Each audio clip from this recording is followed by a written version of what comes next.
Բարև ձեզ հարգելի դիտողներ, YouTube-յանի Մալիքի եթերում զրուցելու եմ քաղաքագետ Գագիկ Համբարյանի հետ, ցանկության դեպքում կարող եք բաժանորդագրվել YouTube-յանի Մալիքին։ Բարև ձեզ, պարոն Համբարյան։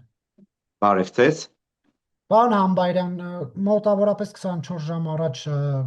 հայտնի դարձավ, որ կաթողիկոսին մեղադրանք է առաջադրվել։ Դատախազությունը քրեական հետապնդում է հարուցել ամենայն հայոց կաթողիկոսի նկատմամբ եւ քննիչը փորձել է հարցաքննել վեհապար հայրապետին, հայտարարել է փաստաբան Արա Զորաբյանը։ Դուք ինչպես եք մեկնաբանում սա։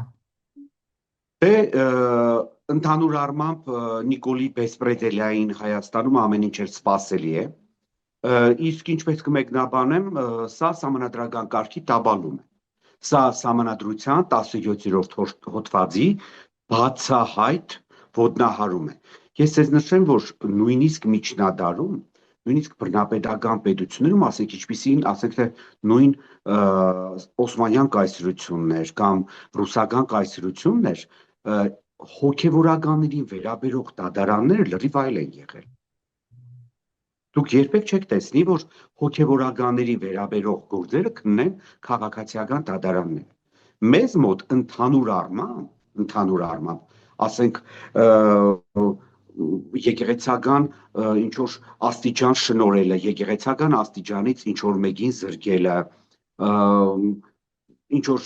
աշխատանքի տեղ ուղարկել այդ աշխատանքից հետ կանչել, եկեղեցուն է վերաբերվում,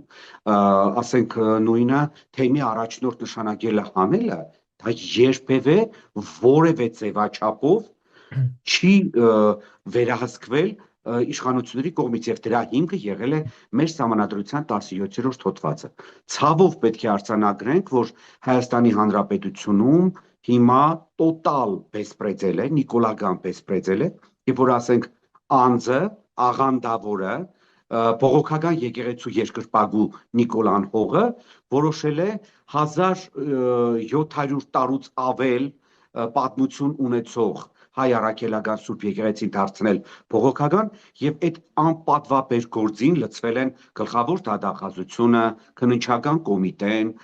դատական դեպարտամենտը իր համապատասխան աշխատակիցներով եւ մենք ունենք այս խայտարակ պատկերը։ Նիկոլան Հողը բացահայտ այն օրվա իր ճեպազրույցի ժամանակ ԿՊ-ի գրասենյակում անցկացրած բացահայտ սպառնաց,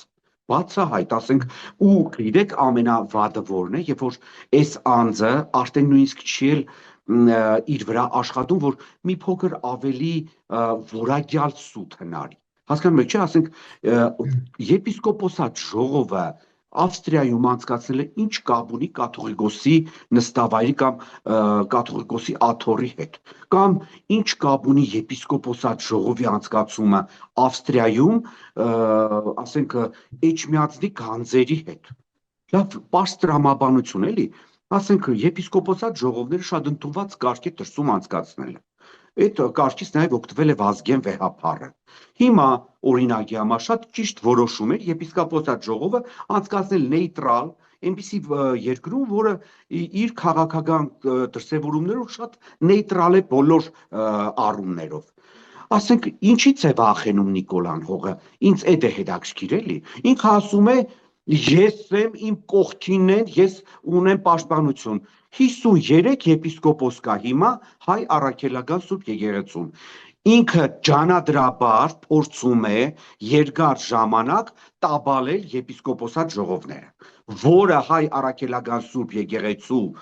պարագայում դա եկեղեցու դեմ արշավ է։ Գիտեք խնդիրը որն է։ Ըստ հաջողվեց իրեն տապալել այդ ժողովը։ Չէ, չի հաջողվել, ով է ասել, որ հաջողվել է։ Հիմա մենք հայոց կաթողիկոսի դուրս գալու վրա արգել կա դրված եւ առանց կաթողիկոսի Նաթան Սրբազանն ասում է, որ դա չի կարող լինել եպիսկոպոսատ ժողով, այլ կլինի եպիսկոպոսած հավաք, որը որոշում կայացնելու լիազորություն չի ունենա։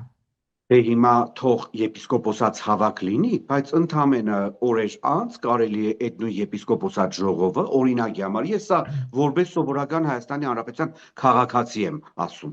նույն կաթողիկոսը Գարեգին II կարող է ինքը եւ այն անձինք, ովքեր օբյեկտիվորեն չեն կարող դուրս գալ Հայաստանի Հանրապետությունից, Հայաստանի գործող իշխանությունների պատճառով, կարող են հեռավար կարգով մասնակցել։ Այո, եպիսկոպոսները թող հավաքվեն ուրեմն Ավստրիայում, իսկ կաթողիկոսը եւ այն անձանց նկատմամբ 7 հոգին, ովքեր միայն նրանք, ովքեր չեն կարող դուրս գալ Հայաստանի Հանրապետությունից Հայաստանի գործող իշխանությունների կողմից հալածանքների ենթարկվելու եւ հետապնդման ենթարկվելու պատճառով կարող են հեռավար մասնակցել, ինչ եղել 21-րդ դարում ենք ապրում։ Իհարկե շատ լավ կլիներ, որ եպիսկոպոսատ ժողովը լիներ այսպես ասած կաթողիկոսի մասնակցությամբ, բայց ինքը այնտեղ լիներ, այդ ասեմ։ Բայց հիմա եթե հնարավոր չէ, թող հեռավար լինի։ Ինչ են թույլ տալիս, որ Նիկոլ Անհողը տապալի, բայց սա գիտեք ինչն է ցույց տալիս։ Սա ցույց է տալիս Նիկոլի պարտությունը։ Եթե ինքը ասում է, որ եկեղեցին իր կողքին է, ինքը եկեղեցու դեմ ոչ մի բան չունի, բայց մենք արդեն երկար ժամանակ է տեսում ենք, որ Նիկոլի խոսքերը եւ գործերը, ինչպես 95%-ի պարագայում բացարձակ չեն համապատասխանում իրար։ Ինքը ասում է, ես եկեղեցու դեմ ոչինչ չունեմ, իմ խնդիրը կաթողիկոսն է եւ որոշ եպիսկոպոսներ, բայց դպրոցներից հանում է հայոց եկեղեցու պատմություն առարգան։ Ինքն ասում է, ես եկեղեցու հետ ոչինչ չունեմ, կաթողիկոսի հետ ունեմ շողակաթ հեռուստաընկերություն է բակում։ Այն հեռուստաընկերությունը, որը հեռարձակեց իր ամանորյա, ուրեմն շնորհավորանքը, Նիկոլի ամանորյա շնորհավորանքը հեռարձակեց 26 թվականի։ Ասում է, ես եկեղեցու դեմ ոչինչ չունեմ, 2024 թվականի սեպտեմբերի ՄԱԿ-ի ամբիոնից Սուրբ գրքից մեջ բերումներ անում, որը բացարձակ չի համապատասխանում հայ առաքելական Սուրբ եկեղեցու կողմից ընդունված թարգմանությանը։ Ստուգաբանում է, պարզվում է աղանդավոր կյանքի խոսք Եհովայի վկա եւ այլ ավետարանական, ավետարանչական, փողոքական եկեղեցիների թարգմանությունն է։ Հիմա նույնը, եպիսկոպոսատ ժողով են ուզում անեն, ինչից է վախենում։ Վախենում է, հարգելի Նարեկ, որովհետեւ նախ իր պայքարը հենց եկեղեցու դեմ է տամեք, երկրորդն է վախենում է, որովհետեւ ինքը գիտի, որ 53 եպիսկոպոսներից իր կողքին մնալու են այդ 10 տիրատավները, այդ 10 հուդա տավաճանները, որոնք մի քանի այսպես ասած պապ կա, ինչպես իրենք են նշում, կոմպրոմատներ ունեն իրանց վրա, ու հիմա նրանք նստած են Նիկոլի կողքին եւ անում են Նիկոլի ամենաանպատվաբեր ստոր հագաեկեղեցական բոլոր հրահանգները։ Ասենք Նիկոլ Փաշինյանի ասածն ինչ է, ասում է, տեղեկություններ ունենք, որ այդպիսով եպիսկոպոսատ ժողով կազմակերպելու անվան տակ կարող է մայրաթոռը տեղափոխել Ռուսաստան եւ այլ երկրներ։ Լավ, հարգելի Նարեկ, լավ, այդպիսի տեղեկությունները, որ ինքը ունի, ապացույցները ուր անեն։ Խո տեղեկություն ասելով չէ։ Ես էլ շատ տեղեկություններ հիմա կարող եմ ասեմ, դա շատ անլուրջ է։ Եպիսկոպոսատ ժողովը, որպես ինչ պետք է որոշում ընդունի կաթողիկոսությունը Սուրբ Էջմիածնի տանել Ռուսաստան կամ այլ երկիր։ Այսօր այդ պատասխանին շատ հիանալի այդ զրբարդությանը Նիկոլի շատ հիանալի պատասխան տվեց, որքան հիշում եմ Նաթան Սրբազանը, ասեց նույնիսկ եթե Հայաստանի Հանրապետություն էլ չլինի, Սուրբ Էջմիածինը մնալու է հայ առաքելական Սուրբ եկեղեցու կենտրոն եւ կաթողիկոսի նստավայր։ Լավ, եպիսկոպոսատ ժողովը ունի օրակարգ նաեւ։ Ինքը կարող է, չէ, տիրատավների միջոցով իմանալ այդ օրակարգը, որովհետեւ նրանք էլ են եպիսկոպոս, նրանց էլ է գալիս այդ օրակարգը։ Ամեն դեպքում այսպեսի զրբարդություններ կամ ասում է Սուրբ Էջմիածնի գանձերը դուրս տանեն։ Գանձերը ոնց կարող են դուրս տանել, ես չեմ հասկանում։ Այսինքն իրանք այդ կաթողիկոսը եւ մյուս եկեղեցականները ոչ մի մենաշնորից կամ ինչ որ այսպես ասած արտոնություններից չեն օգտվում։ Ոչ մի լուսավորչի աչը, որ համարվում է մայրաթոռի Ուր տանեն լուսավորչի աչը կաթողիկոսը որտեղ պետք է մտցնի կամ տնի ու տանի։ Այդ սահմանապանները Զվարթնոցում, որ կանգնած են, կամ ասենք Բագրատաշենում կամ Բավրայում, թողնելու են, որ ինչ որ մեկը, ես նույնիսկ չեմ էլ ուզում կաթողիկոսի օրինակը բերեմ, որովհետև այնքան ապուշ թեզ է դա։ Մենք նստել Կիկոսի մահն ենք իրար հետ խոսում։ Նիկոլը ասել է, Նիկոլը գլուխը քարին է տվել, երեսն է պատին է տվել։ 8 տարվա մեջ ինչ էր ասում։ 2019 թվականի օգոստոսի վերջին գնաց Ստեփանակերտում ճղճղաց Արցախը Հայաստան է եւ վերջ։ Հետո ինչ ստացանք մենք դրա օրինակը։ Ու այդպիսի բազմաթիվ ստեր ու կեղծիքներ։ Սա ընդամենը մեկ օրինակ բերեցի, այնպես որ բերեք ավելի լուրջ Նա նաև բաներ։ Սփյուռքում ապրող գործիչներին է, հա, ուղում իր խոսքը, ասում է, որ հայացքներդ մի ուղեք Էջմիածնի գանձերին, թե չէ ուրիշ տեղ ձեր հայացքները կուղենք։ Այսինքն նաև ըստ էության ասում է, որ դրսում էլ կան մարդիկ, որոնց աչքը գանձերի վրա է, սա ինչպես կմեկնաբանեք։ Օրինակ ում աչքն է գանձիր վրա, Նուբար Աֆեյանի, Վաչե Մանուկյանի։ Չէ, լավ, ես ուզում եմ, չէ, գիտեք, բերեք հələ իմ մոտ դուք միշտ adekvat մարդու տպավորություն եք թողել, ինձ թվում է ես է ձեզ մոտ։ Բերեք հələ մի հատ մտածենք, օրինակ դուք օրինակ բերեցիք ուրեմն աչը։ Ճիշտ է։ Տեսա նաև ես որ նշում եմ իշխանական շրջանակներում շրջանառվող տեղեկությունն եմ ձեզ փոխանցում, որ Լավ, այդ իշխանական շրջանակները ով են եղած։ Այդ իշխանական շրջանակները ով են եղած։ Սդախոս, կեղծարար 90%-ով ապավը տեղեկատվություն ու կեղծ լուրեր տարածողներ չեն։ Լավ չէ, ես ուզում եմ հասկանամ, էլի, շրջանակները ինձ չի հետաքրքրում, ասենք Վահագն Ալեքսանյանի ասածն է, ճիշտ։ Կամ այն բանի անուններն էլ արդեն չեմ էլ հիշում դրանց, ինչ որ այ դրանց падգամավորի ցանկացած падգամավորի ասածը ճիշտ է։ Լավ, ես ուզում եմ հասկանամ, ասենք օրինակի համար ասենք Գեղարդը ո՞նց պետք է տանեն։ Չէ, ասենք ո՞նց պետք է գողանան, լավ կամ տանեն, ասենք Նուբար Աֆեյանը, Վաչե Մանուկյանը, այն մյուսները, այն աշխարհահռչակ հայերի անուններ էին, թե ինքը շատ վատ իրան զգաց, որ այդ մարդիկ իրան իր տեղը ցույց տվեցին։ Կամ ինչ է նշանակում Սփյուռքի հայերը պետք է իրենց հայացքը հեռու պահեն հայ առաքելական Սուրբ եկեղեցուց։ Չէ, հայ առաքելական Սուրբ եկեղեցու հետևորդները բազմաթիվ են եւ նրանք ապրում են նաեւ Սփյուռքում։ Բերեք չմոռանանք, որ այդ 53 եպիսկոպոսների զգալի մասը նաեւ դրսում է ապրում։ Ինչի մասին է խոսքը։ Այս ցույց է տալիս, որ Նիկոլան Հողը ուզում է գրբանային ուրեմն եկեղեցի ստեղծել, տիրանալ, հենց ինքն է աչք դրել Սուրբ Էջմիածնի գանձերի վրա, հենց ինքը իր նման աղանդավորը, իր նման կյանքի խոսքաղանդի երկրպագուն Նիկոլան Հողը 2018 թվականի իշխանության գալուց հետո ես արդեն գիտեմ դուք ինչ օրինակ պետք է բերեք։ Լավ եմ անում, ասում եմ, որպեսզի բոլորը իմանան, տարբեր հարցազրույցներում անընդհատ սա ասելու եմ, թող հեշտի, սկրինները մոտս պահպանված է։ Կյանքի խոսքաղանդի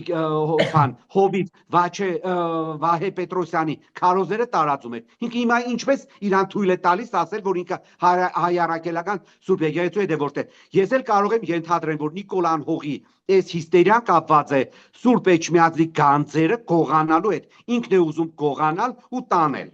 Հենց ինքը։ Արեք նոր բաներից Ոչ թե Նուբար Աֆեյանը կամ Վաչե Մանուկյանը կամ մյուս ուրեմն աշխարհահռչակ հայերը, որոնք պաշտպանեցին եկեղեցուն։ Իդեպ եւս մեկ հանգամանք եմ ուզում ձեր ուշադրությունը դարձնեմ, հարգելի Նարեկ։ Ուրեմն ես անընդհատ լսում եմ մի հատ հիմար արդահայտություն։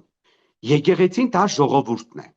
Ուրեմն դա ամբողջությամբ, կրկնում եմ, ամբողջությամբ, սա ես ասում եմ որպես պատմաբան։ Գիտեք, այստեղ բացարձակ պետք չէ որ շատ խորը ուսումնասիրել կրոնագիտություն կամ թեոլոգիա։ Հունարեն բառի թարգմանությունն է եկեղեցին ժողովուրդն է։ Ոչ, չկա նման բան։ Հայ առաքելական Սուրբ եկեղեցին դա Հիսուս Քրիստոսն է։ Եկեղեցին դա ժողովուրդն է, դա միջնադարում ի հայտ եկած բողոքական շարժման առաջնորդների կարգախոսն է եղել։ Սա ես ասում եմ ձեզ որպես պատմաբան։ Այդ անասնական հագահայկական թեզը տարածվում է աղանդավորների կողմից։ Եհովայի վկաների, կյանքի խոսքի, ավետարանականների, ավետարանչականների, բապտիստների եւ այլ բողոքական եկեղեցու ներկայացուցիչների կողմից հայ առաքելական Սուրբ եկեղեցին դա Հիսուս Քրիստոսինն է,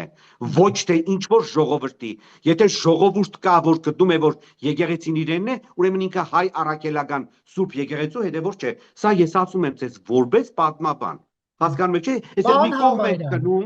կներեք, այստեղ մի կողմ եք գնում իմ ընդդիմադիր լինելը, ձեր էլ լրագրող լինելը։ Ես սա ասում եմ որպես պատմաբան։ Ցանկացած տարական գիտելիքներ ունեցող պատմաբան դա ցես կասի։ Չկա նման բան, եկեղեցին ժողովրդինը չէ, ժողովուրդն էլ իրավունք չունի եկեղեցին համարել իրենը։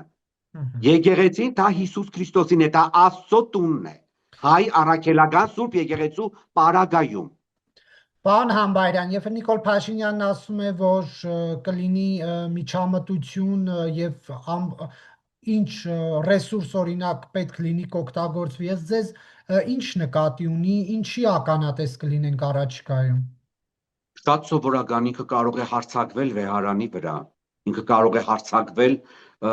կաթողիկոսի վրա, իր խուժանը, մենք մեկ անգամ այդ օրինակը տեսել ենք, երբ որ 10 տիրադավներին մի հատ գազելով բերեցին, շպրտեցին Սուրբ Էջմիածին Մայրաթորի մոտ ու տեսանք նաև Նիկոլի եւ Նիկոլական հավատացյալների վարքագիծը, միջնամատ ցույց տալ ամենավերջին հայոյանքները Մայր տաճարի մոտ բարձրաձայնելի դեմս այն ուրեմն Մարտասպանի որդի Սափեյանի, այն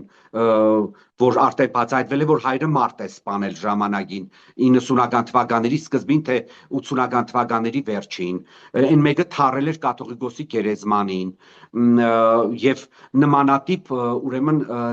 կերպարների եւ պերսոնաժների հասկանում եք, չէ, ինքը բայց այսօր իրան պատասխան տվեցին, երեք այսինքն նաեւ սրա վերաբերյալ պատասխան տվեցին, որ որտեղ կաթողիկոսը եղավ, այնտեղ էլ կլինի վեհարանը եւ կաթողիկոսը մտադրություններ չունի գահը զիջել Նիկոլ Անհողին, նույնիսկ եթե նրան սպանեն։ Դե Նիկոլ Անհողը իրեն գիտեք չէ, այս մարդու մոտ Կներեք ստեղ մի բան հստակեցնեմ, նոր շարունակեք, որ ասում եք կաթողիկոսը մտադրություն չունի գահը զիջելու։ Դուք այս տրամադրություններից եք վերլուծություն անում Մայրաթորի ամենայն հայոց կաթողիկոսի դիրքորոշումից, թե ինչ որ զրույց եք ունեցել։ Չէ, ես ըստ տրամադրությունների երկրորդ էլ երեք լրատվամիջոցներում ինչ որ ես չեմ հիշում այդ հոգևորականին, այդ հոգևորականն էր կաթողիկոսի անունից այդ հայտարարությունը տարածել։ Ես ոչ մեկի էլ ցավոք սրտի զրույց չեմ ունեցել, որովհետև ապրում եմ Գյումրիում, ոչ Երևանում եմ, ոչ էլ Սուրբ Էջմիածնում եմ, ես հեռավար եմ ծանոթանում հիմնականում այն իրադարձություններին, որոնք տեղի են ունենում մայրաքաղաքում եւ ասենք Սուրբ Էջմիածնում, բայց անհրաժեշտության դեպքում անպայման կգնամ Մայրաթոր, դա հարցը չէ, ես ոչ մեկից չեմ վախենում իմ եկեղեցին աղանդավորներից պաշտպանելու համար։ Այստեղ խնդիրը հետեւյալն է, որ Նիկոլը բոլոր կարմիր գծերը կարող է անցնել, բայց խնդիրը նրանում է, որ ինքը ինչ էլ անի, միևնույն է պարտվելու է, որովհետեւ հայ առաքելական Սուրբ եկեղեցին Նիկոլի նմանների եւ Նիկոլից շատ ավելի բետար մարդկանց է տեսել։ Նույն իր ԿՊ-ի ճեպազրույցի ժամանակ ինչ որտեղ ինչքան հիշում եմ, ում հիշեց պատմաբաններից էլ հիշեցրեք։ Ինչքան հիշում եմ, Դավրիժեցի, չէ՞, Առաքել Դավրիժեցուն որքան հիշում եմ, հիշեցրեց, անունը չեմ էլ հիշում։ Իդեպ նա գրել է ուրեմն շատ հետաքրքիր աշխատություն միջնադարում Լեհաստանի, Վալախիայի եւ Մոլդովայի հայության ուրեմն ձուլման եւ հայ առաքելական Սուրբ եկեղեցուն պարակտելու վերաբերյալ եւ հետ չզարմացա, որ պարզվեց, որ այդ ձուլողը եւ հակաեկեղեցական շարժման առաջնորդը 1630-ական թվականներին եղել է Նիկոլ Թորոսովիչը, որը սկսել է համագործակցել կաթոլիկ եկեղեցու հետ, եկեղեցիների մի մասը պարակտելու արդյունքում անցել է Հռոմի կաթոլիկ եկեղեցուն եւ մենք շատ կարճ ժամանակահատվածում ունեցանք աղետալի հետևանքներ։ Լեհաստանում, Վալախիայում եւ Մոլդովայում բնակվող հայության 150,000-ից ավել հայերի զգալի մասը ձուլվեց եւ կորցրեց իր ինքնությունը։ Այնպես որ հայ առաքելական Սուրբ եկեղեցին եւ հայոց լեզուն այն ինստիտուտներն են բարի բուն իմաստով, որոնք պահպանում են հայության, այսպես ասած, հայ մնալը Սփյուռքում։ Եվ Նիկոլը սա էլ է ուզում քանդել, անընդհատ իրեն Պապ Թագավորի հետ է համեմատում, գիտեք, շատ ծիծաղելի է։ Պապ Թագավորը գոնե ինչ չէր, եկեղեցին վատ է վերաբերվում նրան, թե վատ չի վերաբերվում, ամեն դեպքում Պապ Թագավորը դավաճան չի եղել, հող տվող չի եղել, ընդհակառակը, ինքը հող հավաքող է եղել։ Հիմա 2026 թվականի ընտրություններից հետո շարունակվելու է Պապ Թագավորի օրոք կիսատ թողած այդ պատմությունը, այսինքն արանքում ըստ էության ինչ կա չկա, շարունակությունը լինելու է այդ ընտրություններից հետո։ Սա ինչպես կմեկնաբանեք։ Դե Դա էլի ինքը դեպ ասեմ, փոխում է։ որ Նիկոլ Փաշինյանի հայտարարությունն է։ Դե ես հենց դա նկատի ունեի, որ ինքը իրեն համեմատում է Պապ Թագավորի հետ։ Շատ տխուր է, որովհետև ես չգիտեմ ինքը ինչեր է իր գլխի մեջ մտցրել, թե Պապ Թագավորի ծրագրեր ուներ, գոնե Պապ Թագավորի ծրագրերի մասին հերավար նպատակներով չկա, որտեղ Պապ Թագավորը դարձավ դավադրության զոհ, այսպես ասած։ Բայց խնդիրը հետևյալն է, թե ինքը հիմա ինչեր է ուզում անել հայ ժողովրդի գլխին ու դա ինչպես է մատուցելու ժողջանին, եթե Աստված ոչանի իր նման դավաճանը վերընտրվի, ժողովրդին ինչպես է մատուցելու։ Ասելու է Պապ Թագավորն է այս ծրագիր ունեցել, ես էլ իմացել եմ, էլի, երազից եկավ, ասեց, որ այսպիսի բաներ կանես, ես էլ արեցի։ Նիկոլից ամեն ինչ սпасելի է։ Եվ պարոն Համբարյան, մեկ այլ թեմայի անդրադառնանք, արդեն հայտնի է, որ Սամվել Կարապետյանի ղեկավարած ուժեղ Հայաստանը առաջադրելու է Սամվել Կարապետյանին, եւ նա չի համապատասխանում падգամավորի թեկնածուի պահանջներին, ինչը անհրաժեշտ է վարչապետի թեկնածու լինելու համար։ Նրանք սահմանադրություն կփոխեն, եթե մեծամասնություն կազմեն։ Դուք սա ինչպես եք մեկնաբանում։ Բերեք հիշենք Նիկոլ Անհողին։ Ես այդ ուրեմն տեսանյութը տեղադրել եմ իմ էջում 3, երբ որ ինքը 2018 թվականի դեկտեմբերի ազգային ժողովի ընտրություններից առաջ դժգոհում էր Հայաստանի Սահմանադրության ընկետից, որի համաձայն Հայաստանի Հանրապետության ազգային ժողովի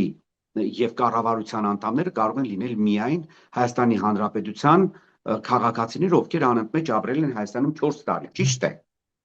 Եվ ինքը հատկապես դժգոհում էր այն հանգամանքից, որ պատգամավորներինը ոչինչ ասում էր, բայց գործադիր իշխանության մեջ մեզ շատ պետք են Սփյուռքում ապրող մեր հայրենակիցների հմտություններ, որովհետև մենք Սփյուռքում շատ մեծ քանակությամբ շատ հայտնի հայրենակիցներ ունենք, ովքեր պատրաստ են ծառայելու Հայաստանի Հանրապետությանը, բայց չեն կարող, որովհետև օրենքն է արգելում, օբյեկտիվորեն։ Այսինքն այս ծրագիրը Նիկոլինն է եղել, փոխել սահմանադրությունը եւ թույլ տալ ուրեմն Սփյուռքում ապրող մարդկանց ծառայելու Հայաստանի Հանրապետությանը, դառնալով թե падգամավոր, թե գործադիր իշխանության ներկայացուցիչ։ Հիմա ինչ վերաբերում է Սամվել Կարապետյանին, մարդիկ շատ պարզ նշեցին, գիտեք, այդտեղ ոչ մի բարդ բան չկար։ Նարեկը ելավ, ասեց հարգելի հայրենակիցներ, եթե դուք գտնում եք, որ երկիրը պետք է ղեկավարի Սամվել Կարապետյանը, մեր վարչապետի թեկնածուն Սամվել Կարապետյանն է, ապա ընտրեք մեր կուսակցությանը, մենք էլ կփոխենք սահմանադրությունը։ Վերջ, ինչ կա այդտեղ դժվար։ Այսինքն շատ նորմալ է, հա, որ մենք մեր սահմանադրությունը փոխում ենք Ադրբեջանի պահանջով, բայց շատ աննորմալ է, երբ որ ժողովրդից պարզ մեծամասնության ձայները ստացած օրինակի համար քաղաքական ուժը, որը չի թաքցնում ժողովրդից իր ծրագրերը, գալով իշխանության օրինակի համար պետք է փոխի սահմանադրությունը։ Երեք Ալիևը Գերմանիայում Մյունխենում հարցազրույց էր տալիս, ասում էր մեր պահանջը Հայաստանի վերջին պահանջը դա սահմանադրության փոփոխությունն է եւ դա ըմբռնումով է ընդունվում Հայաստանի վարչապետ Նիկոլ Փաշինյանի կողմից։ Եթե հայը մենք մի փոքր նորմալ ժողովուրդ լինենք, մենք գետինը կմտնենք այս արտահայտության համար, որովհետև Ալիևը շատ պարզ նշեց, որ նախ ինքը պահանջ է տրել Նիկոլ Անհողի առաջ, եւ երկրորդը Նիկոլ Անհողը դա ընդունել է։ Եվ հիմա սահմանադրությունը, երբ որ փոխվում է, դա Ադրբեջանի պահանջն է։ Սրանով նաև Ալիևը ճիշտ է, վերջին շրջանում շատ իրեն զգուշ է պահում, չի փորձում ստորացնել այն աշճանի Նիկոլին, ինչպես արել է շատ երկար ժամանակ, սկսած հարբեցող ծաղրածուից, վերջացրած այդ շանտաժով ու վրենցի ծաղելով ու ասելով, որ Նիկոլը ինչ որ անում է, մեր ասելով է անում, հիմա շատ զգուշ է, թե որովհետև Նիկոլի վերընտրվելը ադրբեջանա-թուրքական տանդեմի համար օդ ու ջրի նման է անհրաժեշտ, որովհետև Նիկոլը բազմաթիվ խոստումներ է տվել Ալիևին իր վերընտրվելու պարագայում ինչեր է անելու Ադրբեջանի համար, որտեղ Ադրբեջանն էլ այս ծպտուն, որ չի հանում Ալիևը, չի ստորացնում Նիկոլին, այս որ սահմանին, ինչպես ասում է Նիկոլը, խաղաղություն է, Այն պարագայում, երբ որ Ալիևը 3 հարցազրույցի ժամանակ ասեց, որ 6 ամիս է խաղաղություն, բայց դա վերջնական չէ, որտեղ խաղաղության պայմանագիր ստորագրված չէ։ Հարցը հետևյալն է, որ Սամվել Կարապետյանի թիմը շատ անկեղծ է մեր ժողովրդի հետ։ Եթե մեր ժողովուրդը գտնում է, որ ինքը ուզում է, որ Սամվել Կարապետյանը դառնա Հայաստանի Հանրապետության վարչապետ, ինքը պետք է ընտրի ինչպես է, մեր ձևով թե ուրիշ անուն ընտրի։ Բայց Ուժեղ Հայաստանին, հա, ուժեղ Հայաստանին պետք է ընտրի։ Հիմա այստեղ շատ պարզ է, թե չէ հելել են այս նիկոլագանները, չի կարող, մենք է գիտենք, որ չի կարող, իբր թե շատ մեծ հայտնագործություն արեցին, շատ մեծ էվրիկա էր սա մեզ համար, մարդիկ պարզ ասում են, ուզում եք լինի Սամվել Կարապետյանը վարչապետ, ընտրում եք ուրեմն ուժեղ Հայաստանին, չեք ուզում, արդեն դա ձեր գործն է, մեր թեկնածուն Սամվել Կարապետյանն է, ինչ կա դրա մեջ շատ վատ բան։ Պարոն Համբայրյան, այ որ Պարոն Կարապետյանը Ռուսաստանում բիզնեսներ ունի, հարստություն ունեցվածք ունի, սա արդյոք կխանգարի նրան Հայաստանի վարչապետի պաշտոնում, թե ոչ, օրինակ թեզերից մեկն այն է, որ Ռուսաստանի սրտով եթե ինչ-որ որոշում չկայացնի Հայաստանը, դա այսպես ճակերտավոր ասած, որպես մահակ կօգտագործեն Կարապետյանի համար, կամ կասեն ինքնիշխան որոշում ես կայացնում կամ պահպանում ես ունեցվածքդ, նման իրավիճակի վտանգ կա թե ոչ։ Ուրեմն բերեք ճշտենք մեկ ու շատ կարևոր հանգամանք։ Ուրեմն նույն քայլիստ դավաճանավոմագի բազմաթիվ անդամներ, այդ թվում նաև երկրպագուներ, ես անձամբ Գյումրիում ճանաչում եմ շատ բազմաթիվ գործարարների, ովքեր Ռուսաստանում աշխատած գումարը բերում են տնում են այստեղ առավոտի ծիրիգուն Նիկոլեն Գովերգում, առ որևիցե խնդիր չունեն Ռուսաստանում։ Դե 4 միլիարդ դոլարը հո ինչ-որ բան չես համեմատում։ Ես էլ մարդ գիտեմ Ռուսաստանում ապրող Կրասնոդարի երկրամասում, չեմ ուզում կոնկրետ քաղաք ասեմ, ինքն է մոտ 2 միլիարդ ունի, ինչ է եղել որ։ 2-ը 4-ը թե տարբերություն չկա, հարգելի Նարեկ, բերեք մի հատ ուրիշ։ Բայց այդ մարդը պետության անունից որոշում կայացնելու իրավունք չունի այդ ձեր ասած Կրասնոդարցին։ Իսկ Ռուսաստանը եթե հագանիկոլական պետություն է, կարող է չէ՞ այդ մարդուն ունե զրկել, ասել չհասկացա, այս առավոտի ծիրիգուն գովերգում ես մեկին, ով իբր թե հագառուսական քարոզչություն է վարում։ Ես ուրիշ բան ասեմ ձեզ, հələ մի կողմ տնենք Սամվել Կարապետյանին եւ նրա գումարները։ Ենթադրաբար կարող է Ռուսաստանը նրան ունե զրկել, բայց ես ուրիշ հարց եմ ուզում ձեզ տալ։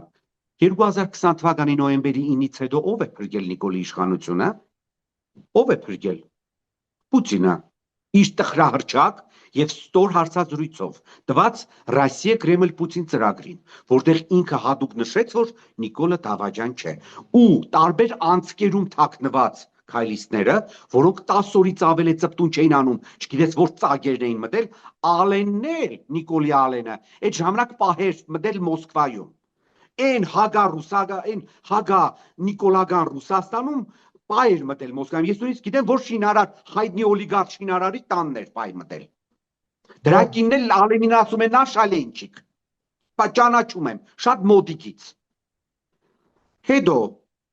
2021 թվականի փետրվարին հայկական բանակի գենշտաբի, գլխավոր շտաբի զինվորականների ըմբոստացումը ով ճնշեց։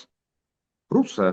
դա ես չեմ ասում, գիտեք, ես չեմ ասում, ոչ էլ դուք եք ասում, ոչ էլ որևիցե մեկն է ասում, դա ասում են մեծ կրեմլյան քաղաքական գործիչները, Կոնստանտին Զատուլին,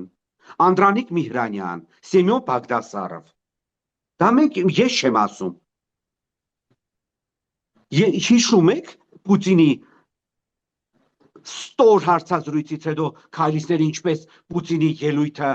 ես նույնիսկ հիշում եմ, որ հեռուստաընկերության սկրիններն էին հատուկ տարածում RBK-ի։ Վլադիմիր Պուտին, по моему мнению, Никол Ваваевич не предатель. Իրոք։ Հա։ Այնպես որ հələ շատ մեծ հարց է, թե ընդհանուր առմամբ Նիկոլը որ ուղղությամբ է գնում եւ ում շահերն են սպասարկում եւ շատ են գլոբալ հարցերի ժամանակ միամտաբար Մոսկվայի ականջներն են երևում Նիկոլի Թիգունքին ու փրկում է Մոսկվան գոնե երկու անգամ որ հաստատ Նիկոլի իշխանությունը փրկվել է Մոսկվայից լավ ես ուրիշ հարց տամ եթե Նիկոլը այդքան հագար ռուսական է դուք գիտեք չէ Մոսկվան ընդամենը 15 օրվա կարող է Հայաստանը պայթեցնել ներսից օրինակի համար բերեմ օրինակները օրինակ Ռուսաստանում բնակվող հայերին անձնագրերը ովքեր վերջին 10-15 տարում քաղաքացիություն են ստացել բոլորի ձեռքից կվերցնի կպադրի կշպրտի ու կուղարկի Հայաստան ինչպես արեց վրացիների պարագայում 2008 թվականի օգոստոսի 8-ի պատերազմի ժամանակ բոլոր հայ օլիգարխներին կունեզրկի ինչպես արեց վրացի օլիգարխների հետ 2008 թվականի օգոստոսի 8-ի պատերազմի Բայց այդ ժամանակ հայերը ինչու պետք է գան իրենց հայրենիքը պայթեցնեն բա որ գան ու անկորձ մնան ինչ են անելու որ Այսինքն Ռուսաստանին ունեցած գործը պետք է առավել դասել հայրենիքից պետությունից իսկ դուք ցավով պետք է արձանագրենք իսկ դուք այս ընթացքում ինչ եք տեսնում որ այս դուք շատ մեծ հայրենասերեր եք տեսնում Նիկոլի կողքին Չէ, օքեյ, լավ, ձեր ասածն է, իրենք վատն են Չէ, ես սոցիալական պայթեցումը նկատի ունեմ Ես սոցիալական պայթեցումը ես ուրիշ բան ես շացածի տրոտիլը տանկի վրա նստած տրոտիլն էլ թևի տակը դրած կգա Հայաստան կպայթեցնի Հասկանում եմ, ես էլ եմ այդ կոնտեքստում հարցը տալի Ահա, լավ, հիմա ուրիշ հարց Գիտեք չէ, Ռուսաստանից եթե հանգարց միամտաբար դադարեցվեն տրանսֆերտների գալը Հայաստան ինչ կլինի Հայաստանում Դուք գիտեք չէ, որ այս տարիների ընթացքում մենք տնտեսապես ամենաուժեղը կապնվել ենք Ռուսաստանի հետ եւ ընդհանրապես բերեք ճշտենք մեկ ու շատ կարեւոր հանգամանք Ռուսաստանը Սերժ Սարգսյանին ժամանակին հիշում եք երևի թե չգիտեմ այդ ժամանակ դուք քանի տարեկան էիք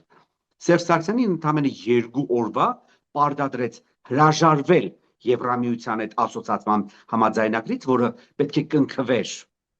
Վիլնյուսում ու պարտադրեց գալ Մոսկվա եւ ստորագրել ԵԱՏՄ անդամ դառնալու փաստաթուղթը դա Պուտինյան Ռուսաստանն էր որը հասկացավ որ շատ մեծ խնդիրներ են ստեղծվում հարավային Կովկասում իր համար հիմա այդ նույն Պուտինյան Ռուսաստանը շատ զարմանալիորեն քանի օր է լսում ես այն փոխարտգործնախարար Գալուզինին Հայաստանին ուզում են էս ինչ անեն մենք պատրաստ ենք ատոմակայան կառուցել, չգիտեմ ինչ նմանօրինակ նվնվոցներ։ Իմաստը որն է։ Իմաստը այդպես այդ գերտերությունը եւ շատ մեծ լծակներ ունեցող երկիրը չի այդ մագարտակի ցածրանում ու այդպիսին նվնվոցներով պաշտպանում իր իրավունքները։ Ես էլի եմ ընդունում, իրանք միշտ ասում են, չէ, Պուտինի սազանդարները, Պուտինը ունի, բան, այսպես ասած, պրինցիպներ իբր թե ինքը չի միջամտում իր գործընկեր կամ Ռուսաստանի բարեկամ երկրների ներքին գործերին։ Իա իրոք, ինչպես կասեր դասականը, բա Նիկոլի համար հարցազրույց տալը, Նիկոլին դավաճան չհանելը, 2021 թվականի փետրվարին հայկական զինված ուժերի գլխավոր շտաբի ըմբոստացումը ներքին ռուսական միջոցներով ճնշելը դա մեր գործերին միջամտել չէր։ Պուտինի ինչ գործներ հայ ժողովուրդը Նիկոլին դավաճան ասում է թե չէ։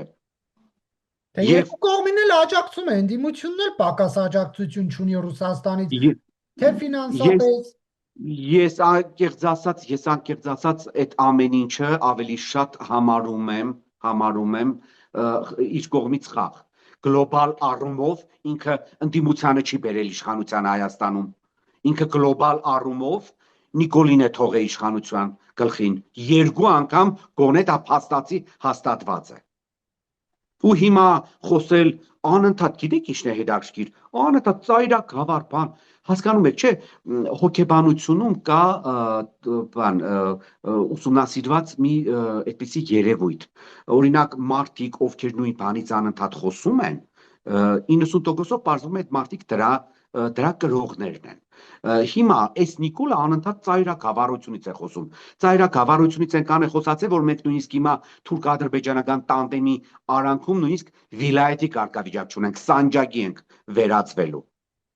Իդեպ Ադրբեջանի բռնապետի երեկվա բացահայտումներից մեկը գիտեք որն է շատ կարևոր, որ պարզվեց, որ տրիպը չի տարածվում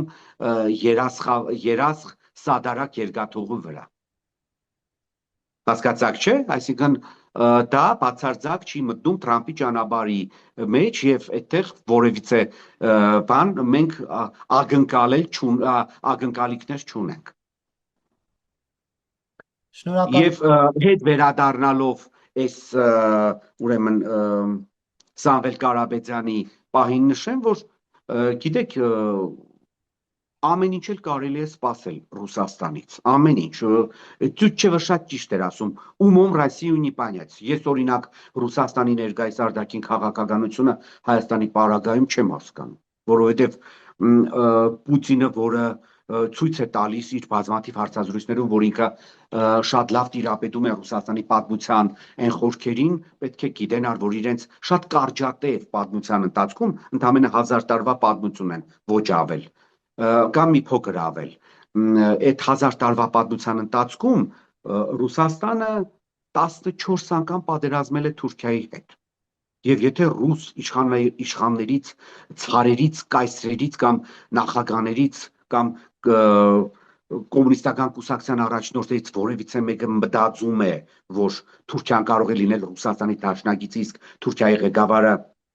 Ռուսաստանի ղեկավարի ընկերը, դա տարական տգիտություն է։ Երկրորդը, իրենք նաև պետք է հասկանան, որ այս Տրամփի ճանապարհը ամբողջությամբ առաջնայինը հարվածելու է Ռուսաստանին։ Ես մի կողմ եմ տնում, որ մեզ ուղագի կուտեն, մեզ ուղագի ուտելու են, դա հարցը չէ, այն որ Նիկոլի վերընտրվելուց հետո Աստված ոչանի թուրք-ադրբեջանական տանդեմը ամեն ինչ անել է, որ 300-ից 400 հազար թուրք լցվի Հայաստան, հատկապես Սյունիքի մարզ, դա նույնիսկ չի քննարկվում, բայց խնդիրը նրանում է, որ այդ Տրամփի ճանապարհը իրականում նեոպանթուրանական եւ նեոպանոսմանական ծրագիրն է Թուրքիայի,